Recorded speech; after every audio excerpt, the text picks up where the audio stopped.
And at this time, we'd like to bring to the podium the Executive Director of the Arkansas Martin Luther King Jr. Commission, Mr. Deshaun Scarborough. He's the visionary of the Backyard Conversations.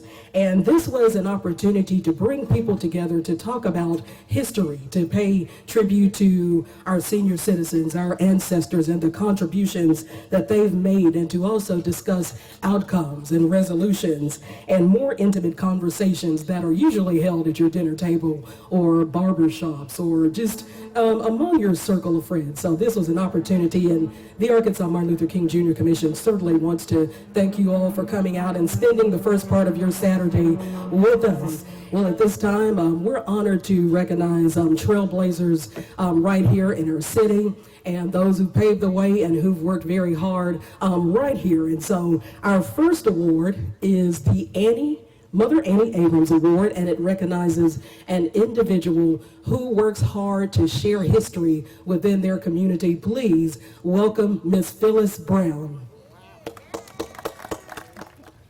Well, I was having a conversation with Carol Blow, who wanted to introduce me with to her companion, and she started off by saying, well, I'm not going to tell her who you are. I'm just going to tell her that you're Phyllis Brown.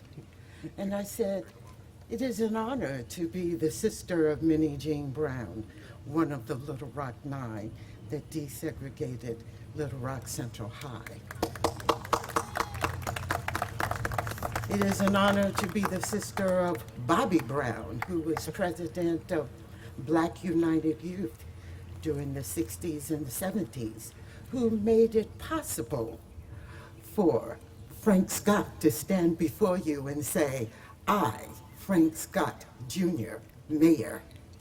It was Bobby Brown, my brother, and all of his comrades who made it possible for many of us to have jobs in Kroger and what was once Safeway and city government and state government. And so my sister had been exiled from Little Rock because she was expelled from Central High. And I was a lonely child with not much to do. And one day, I walked into the Student Nonviolent Coordinating Committee office and volunteered. I became a member of SNCC at age 15. I participated in the protests and the marches. And so I want to bring to you some good news. But first I want to thank Wheeler Parker for giving us that authentic history.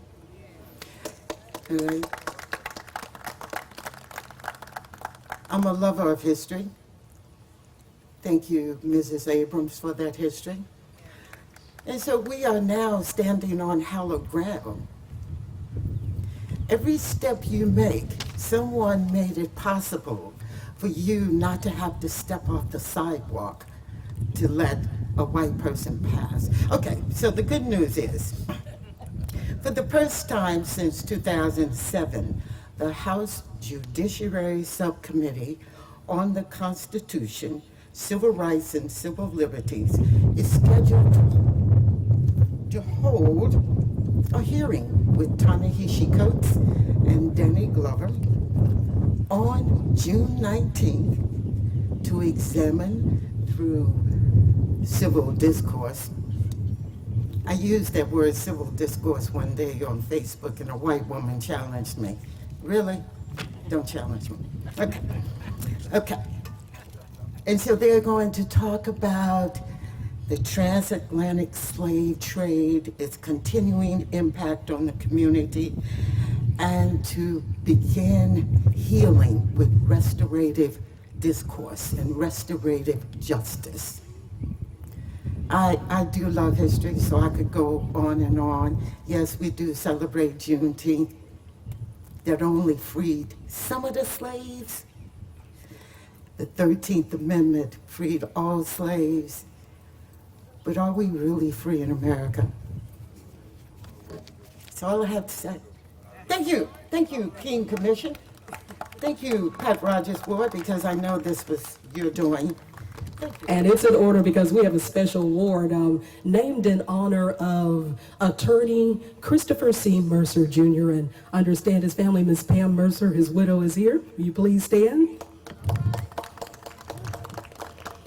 And so here to present the award, we're honored to have attorney Eric Spencer Buchanan. Let's give him a hand as he comes. I heard three things. I heard Mercer, Humphrey, and I heard Abrams. Those are three names. And let me tell you it's appropriate for me to be here. First of all, Miss Abrams and my mother graduated from high school together. Mama died last year, and we'd always talk about what y'all did in high school. And I'm not going to repeat what y'all did in high school. Okay, so we go way, way, way back. And my mother was love you dearly, and you loved her dearly because every time I've seen you in the last 20 years and living home, you say, how's your mom? So it's appropriate for me to be here. Chris Mercer is my role model as a lawyer. He's the only lawyer I know that's famous at two law schools. Of course, he went to the University of Arkansas Fayetteville, but he was also famous in my law school, Howard University School of Law. When I was there, people would always ask me. There were two people in law school from Arkansas when I was in law school. The dean, Wally Brandon, and myself. So people would ask me whether Chris Mercer was my friend. And so, of course, I'd say, yes, he is my friend, because, believe me, I didn't know him, but this is what I did know. I'm a member of Omega Psi Phi fraternity, and Chris was our charter member at UEPB, AM and N. He was on the charter line.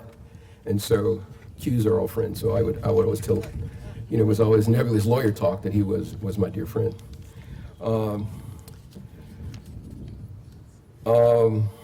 I have a script. I really need a script from Marion, but I'll read the script because I don't want to get in trouble.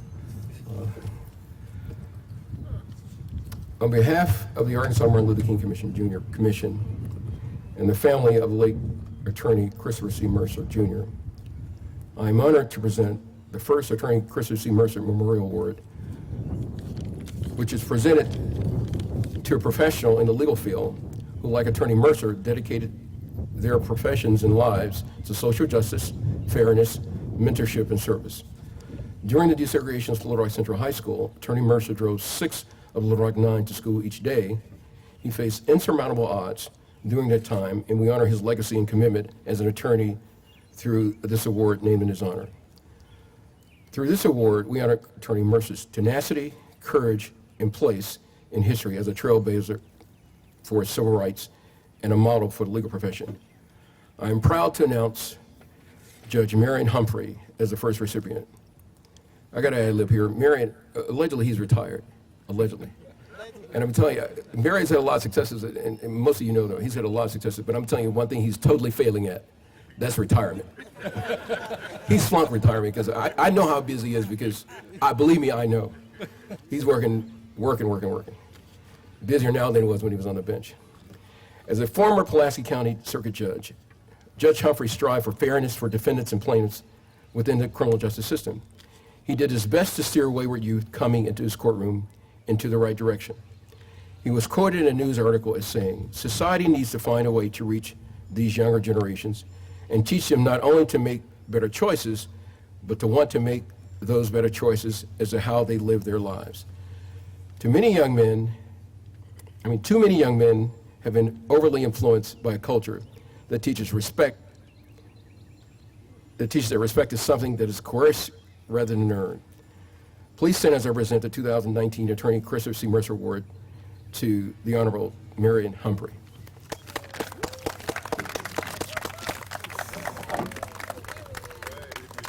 Oh, no problem. Oh, no problem. No picture. Yeah, have a speech, man. All rise.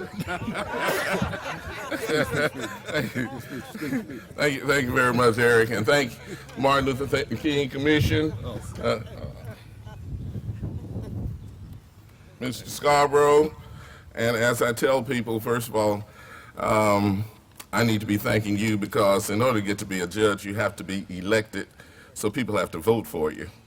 So I thank you all for voting for me, and I said last Sunday at a program, Mrs. Abrams was on my steering committee when I ran for Little Rock District Court judge back in 1988. I know I don't look to be that old, but anyway, back in 1988 and then in 92 when I became a circuit judge, thanks to the efforts of another African-American attorney, primarily Eugene Hunt of Pine Bluff, who filed a lawsuit that opened up certain districts so that African-Americans would really have an opportunity to vote for those. I thank Reverend Parker for those comments today.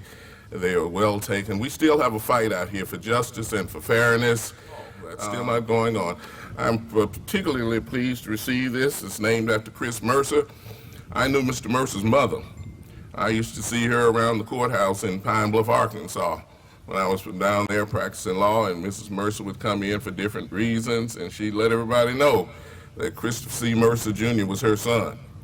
And I did have the pleasure of growing up in a church in Pine Bluff, Arkansas, where one of the members was Wally Branton, and he inspired people to be involved in the law. And so I think I kind of get some of that from benefiting from seeing people such as Mr. Branton and George Howard and Harold Flowers at work in Pine Bluff during the years when I was growing up there. But I want to thank you again for this award, and let's all stay engaged and let's stay involved so that we're all treated equally. We all have the same kind of courtroom proceedings. If our stuff is open, everybody else's ought to be open, and we just